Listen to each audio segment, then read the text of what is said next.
Situasi selama 4 hari tragedi Mei 1998 sangatlah mencekam hingga bisa dikatakan sebagai situasi yang amat mengerikan.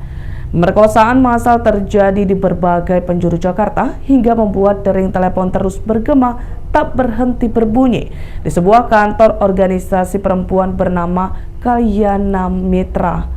Aksi pemerkosaan massal ini menambah carut-marutnya kondisi ibu kota di tengah pemecatan massal, krisis ekonomi, penjarahan hingga penyerangan fasilitas publik dan pusat perbelanjaan. Telepon pertama menginformasikan adanya kasus ruda paksa di sebuah apartemen di daerah Pluit, Jakarta Utara. Direktur Kalyana Mitra, Ita Fatia Nadia, saat itu mendapat pesan melalui pager untuk segera pulang ke Kalyana Mitra lantaran terdapat telepon penting. Setelah mendapatkan informasi adanya ruda paksa di daerah Pluit, Ita segera menghubungi Ketua Tim Relawan Kemanusiaan Kerusuhan Mei 1998. Ignatius Sandiawan Sumardi atau yang dipanggil Romo Sandi. Beberapa waktu sebelumnya info ruda paksa sudah ia dapatkan dari Ketua Dewan Pers saat itu yakni Stanley Adi Prasetyo. Kemudian menjelang maghrib, Kalyana Mitra kembali mendapat informasi pemerkosaan massal yang dialami oleh 3 orang perempuan Tionghoa di kawasan Glodok. Setelah telepon itu putus, muncul lagi telepon masuk yang melaporkan terjadi insiden pembakaran dan penjarahan di kawasan Glodok. Banyaknya informasi yang diterima membuat Ita dan timnya harus berbagi peran. Ia bersama temannya pergi ke Glodok dan lainnya pergi ke apartemen di Pluit. Jalan menuju ke Glodok tentu tidak mudah, terlebih suasana di Jakarta yang sangat mencekam berjalan di tengah penjarahan dan kemarahan para demonstran. Sebuah gudang besar yang berada tak jauh dari kantor Kalyana Mitra tak luput dari sasaran massa. Setibanya di Glodok, betapa kagetnya Ita melihat 3 orang perempuan yang berada di tengah-tengah massa. Kondisinya sangat memprihatinkan, bajunya sudah berantakan lantaran ditarik ke sana-sini. Mereka juga sudah tak sanggup lagi untuk meminta pertolongan. Melihat situasi menyedihkan dan mengiris hati tersebut, Ita dan temannya memilih untuk menerobos kerumunan dan menyelamatkan mereka.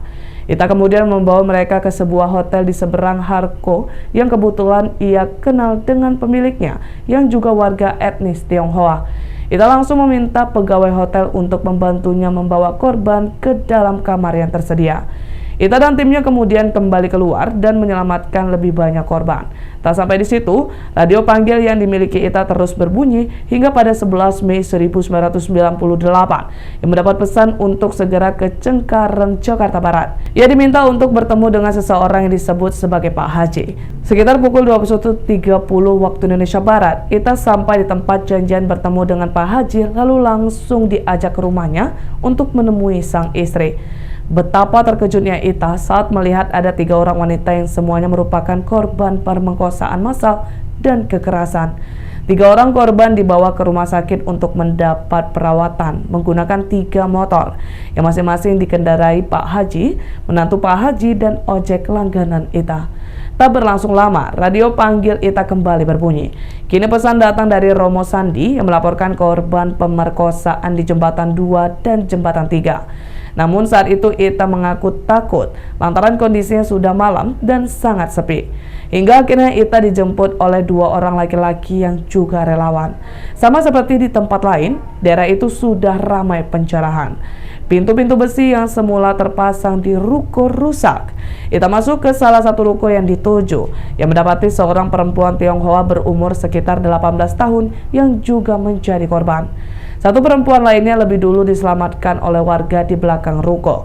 Saat diserang, warga di perkampungan miskin tersebut membantu korban untuk turun memakai tangga.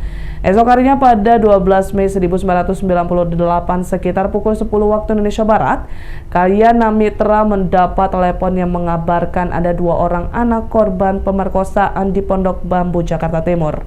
Telepon terus-menerus berdering hingga keesokan harinya 13 Mei 1998. Hingga kini, kasus pemerkosaan massal Mei 1998 masih menjadi misteri. Termasuk pelaku atau dalang di balik insiden itu juga masih belum terungkap, bahkan hingga 25 tahun berlalu. Ikuti terus berita aktual lainnya. Jangan lupa like dan share seluruh akun Tribun Medan. Download Tribun X sekarang. Menghadirkan lokal menjadi Indonesia.